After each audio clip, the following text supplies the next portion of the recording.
Om Swastiastu. I Gusti Pandebasa, leluhur dan keturunannya. I Gusti Pandebasa adalah adik dari Ni Gusti Ayu Jelantik dan kakak dari I Gusti Anyarame dan I Gusti Pikandel. Mereka berempat merupakan putra dari I Gusti Dauh Baleagung, Penyarekan Dalem. I Gusti Penyarekan Dauh Baleagung adalah kakak dari I Gusti Ketut Pongpongan. Mereka berdua merupakan putra dari I Gusti Akah. I Gusti Akah merupakan putra keempat dari 8 bersaudara putra I Gusti Nyuh Aye. 7 putra I Gusti Nyuh Aye lainnya adalah I Gusti Petandakan, I Gusti Satre, I Gusti Pelangan, I Gusti Kloping, I Gusti Cacaran, I Gusti Anggan, dan I Gusti Istri Ayu Adi. I Gusti Nyuh Aye adalah kakak dari I Gusti Made Asak. Mereka berdua adalah putra dari Arya Kepakisan atau Sri Nararya Kresna Kepakisan. Arya Kepakisan adalah putra dari Sri Sastrajaya atau Aryeng Kediri, Raja Panjalu atau Kediri yang memerintah dari tahun 1258 sampai dengan tahun 1271 Masehi. Cucu dari Sri Jayasabha, Raja Panjalu yang memerintah dari tahun 1227 sampai dengan tahun 1258. Sri Jayasabha adalah putra dari Kameswara II yang memerintah dari tahun 1185 sampai dengan tahun 1193 Masehi. Kameswara II adalah putra dari Sri Kameswara I. Sri Kameswara I merupakan putra tertua dari 5 bersaudara, putra dari Sri Semara Wijaya, Raja Panjalu pertama. Sri Semara Wijaya adalah salah satu dari 6 putra Sri Airlangga. Sri Airlangga adalah putra tertua dari 3 putra Raja Bali, Dharma Udayana dengan Mahendra Datta atau Gunapriya Dharma Patni, yang kemudian menjadi Raja Medang Kamulan, yang berkuasa dari tahun 1032 sampai dengan tahun 1042 Masehi. Sedangkan 2 saudaranya yaitu Marakata dan anak wungsu menjadi Raja Bali. Dengan begitu, Raja Udayana itulah yang menjadi leluhur dari I Gusti Pandebasa. I Gusti Pandebasa menurunkan 3 orang putra, yaitu I Gusti Wayahan Biasamo, I Gusti Jalegok, dan I Gusti Plangpung. I Gusti Wayahan Biasamo kemudian menikahi I Gusti Ayu Singarsa, putri dari Kiai Anglurah Sidemen. Selanjutnya, pada tahun 1556, I Gusti Pandebasa ikut dalam pemberontakan yang dilakukan I Gusti Batanjeruk bersama I Dewo Anggungan, juga dibantu oleh Krian Tohjiwo. Pemberontakan itu dilakukan terhadap Dalem Pemayun Bekung. Akan tetapi, pemberontakan yang dilakukan itu tidak berhasil.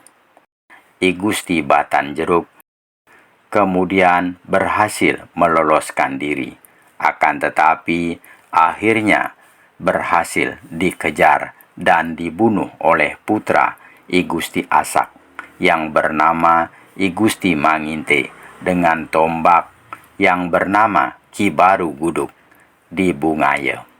Sedangkan Dewa Anggungan diampuni.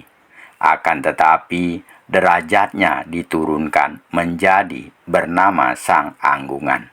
Selanjutnya keturunannya menyandang nama Sang. Begitu pula I Gusti Pandebasa yang ikut dalam pemberontakan itu menyerahkan diri dan diampuni. Tetapi Krian Toh Jiwa Jelantik terbunuh pada peristiwa itu.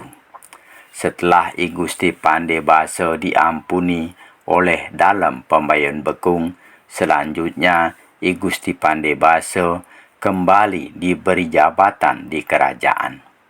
Akan tetapi 22 tahun kemudian, pada tahun 1578, I Gusti Pandebasa kembali melakukan pemberontakan. Pemberontakan itu berawal dari dugaan terjadinya perselingkuhan antara Kiai Tlabah dengan selir Dalem Pembayun Bekung yang bernama Ni Gusti Samuan III. Kemudian atas izin Dalem Pembayun Bekung, I Gusti Pandebasa menyuruh Ki Capung membunuh Kiai Tlabah. Ki Capung pun kemudian berhasil membunuh Kiai Tlabah tanpa meninggalkan jejak. Akan tetapi setelah Ki Capung dibunuh oleh pengawal kerajaan atas rekayasa I Gusti Pandebasa dan Dalem Pembayun Bekung, istrinya menangis histeris dan membongkar rahasia penyebab kematian Kiai Tlabah. Mendengar berita itu, Kiai Anglurah Kanca, salah seorang kerabat Kiai Tlabah, langsung menghadap Raja Dalem Pembayun Bekung. Kiai Anglurah Kanca kemudian memohon agar I Gusti Pandebasa dijatuhi hukuman atas perbuatannya. Dalem Pembayun Bekung pun akhirnya mengabulkan tuntutan Kiai Anglurah Kanca. Tentu saja keputusan Dalem Pembayun Bekung sangat mengecewakan I Gusti Pandebasa. I Gusti Pandebasa bersama keluarganya kemudian bertekad menghadapi apapun yang akan terjadi demi membela kehormatan keluarga. Akhirnya I Gusti Pandebasa bersama ketiga putranya, I Gusti Wayahan Biasama, I Gusti Jalegok, dan I Gusti Plangpung, serta adik I Gusti Pandebasa yang bernama I Gusti Anyarame dengan 400 orang pengikutnya melakukan perlawanan terhadap pasukan Gel-Gel. Akan tetapi pada pertempuran itu, I Gusti Anyarame, I Gusti Pandebasa, I Gusti Wayahan Biasamo, I Gusti Jalegok, dan I Gusti Plangpung tewas pada peristiwa itu.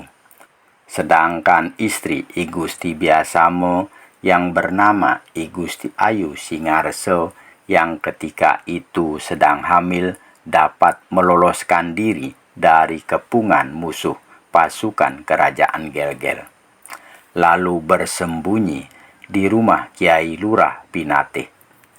Raja Dalem Pembayun Bekung ketika itu memerintahkan utusan untuk membunuh janda I Gusti Biasamo itu. Akan tetapi berkat perlindungan Kiai Lurah Pinate, I Gusti Ayu Singarso dapat diselamatkan. Berselang beberapa hari kemudian, I Gusti Ayu Singarso lalu diajak ke Yang Taluh, Puri Sidemen, kediaman ayahnya, I Gusti Lurah Sidemen. Setelah kehamilannya makin membesar, I Gusti Lurah Sidemen kemudian mengirim putrinya ke pegunungan Sibetan, yang pada waktu itu disebut Kuncaragiri.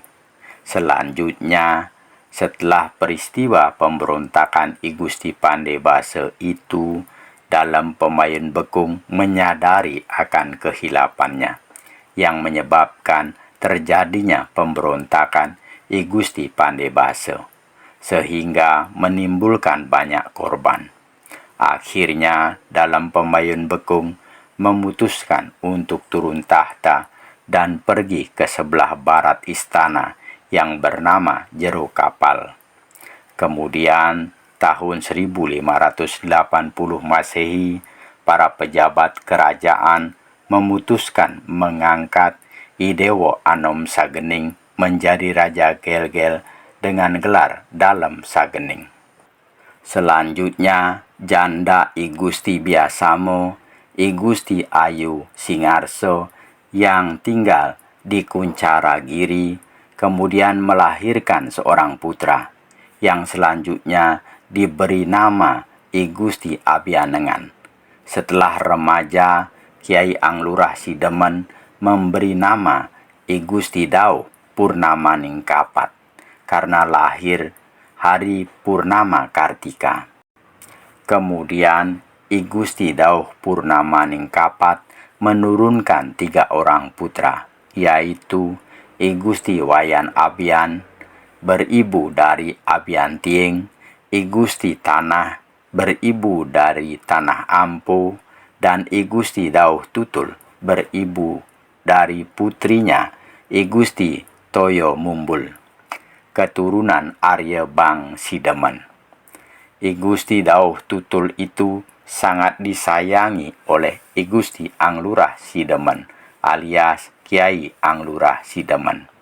Setelah dewasa, beliau dibuatkan rumah kediaman di sebelah utara Desa Lebah. I Gusti Dauh Tutul selanjutnya menurunkan 9 orang putra, yaitu I Gusti Dauh Bekung, beribu dari Sidemen, putri dari I Gusti Dangin. I Gusti Made Sangkan, beribu dari Sangkan Gunung. I Gusti Nyoman Kebon, beribu dari Kebon. I Gusti Ketut Padang, beribu dari Padang Kawat. I Gusti Wayahan Nongan, beribu dari Nongan. I Gusti Made Tukat dan I Gusti Nyoman Wanosari, beribu dari Padang Gaji, keturunan I Gusti Tangkup. I Gusti Ketut Intaran dan I Gusti Ketut Penide beribu dari Intaran Badung. Selanjutnya I Gusti Nyoman Kebon bertempat tinggal di Iseh, lalu pindah ke Selat dan menetap di sana. Beliau menurunkan seorang putra bernama I Gusti Nengah Sibetan. I Gusti Nengah Sibetan itulah yang kemudian diangkat menjadi punggawa di Selat. Pada saat itu, I Gusti Nengah Sibetan sangat dipercaya oleh Raja Karangasem. Itu terlihat ketika Kerajaan Karangasem berusaha memperluas wilayahnya ke sebelah selatan wilayah Selat. I Gusti Nengah Sibetanlah yang berperan dalam mengalahkan I Gusti Anglurah Sidemen, penguasa daerah Sidemen. Beliau mengundang I Gusti Anglurah Sidemen untuk datang ke Selat. Tetapi ketika I Gusti Anglurah Sidemen bersama pasukan pengiringnya sampai di sebelah barat Desa Dude, di tengah-tengah sawah, beliau dicegat oleh pasukan dari Selat. Selanjutnya terjadilah pertempuran yang tidak seimbang. Karena kesaktiannya, I Gusti Anglurah Sidemen sulit dikalahkan. Setelah seluruh pasukan pengawalnya tewas, beliau pun merasa bahwa sudah waktunya untuk kembali ke hadapan Sang Pencipta. Setelah direbut dari muka dan belakang, beliau kemudian wafat tanpa meninggalkan jenazah. Beliau telah dibuatkan lubang kuburan, tetapi sewaktu jenazahnya akan dikuburkan, jenazahnya hilang tanpa bekas, sehingga lubang kuburan itu tidak jadi digunakan. Maka tempat itu kemudian diberi nama Bangbang Bung. Kemudian nama itu berubah menjadi Bangbang Biaung sampai sekarang. Wilayah kekuasaan I Gusti Anglurah Sidemen selanjutnya menjadi daerah kekuasaan Kerajaan Karangasem di bawah Punggawa Selat I Gusti Nengah Sibetan. Sedangkan putra I Gusti Dauh Tutu lainnya adalah I Gusti Made Tukat yang menurunkan putra bernama I Gusti Ketut Batu Sase. I Gusti Nyoman Wanesari menurunkan putra bernama I Gusti Wayahan Selat. I Gusti Ketut Intaran menurunkan 5 orang putra, yaitu I Gusti Wayahan Intaran, I Gusti Made Jambe. Setelah pertempuran di sawah sebelah barat Desa Dudo, beliau pergi ke Belah Batu. Selanjutnya membuat jero tempat kediaman di Bono. Beliau kemudian disebut I Gusti Gede Sidemen. Selanjutnya I Gusti Nyoman Sidemen tinggal menetap di Pasangkan. I Gusti Ketut Intaran tinggal menetap di Muncan. Dan I Gusti Wayahan Sidemen tinggal menetap di Talibeng. Selanjutnya putra I Gusti Dauh Tutul yang ke-9, yaitu I Gusti Ketut Penide, menurunkan putra bernama I Gusti Ketut Padang.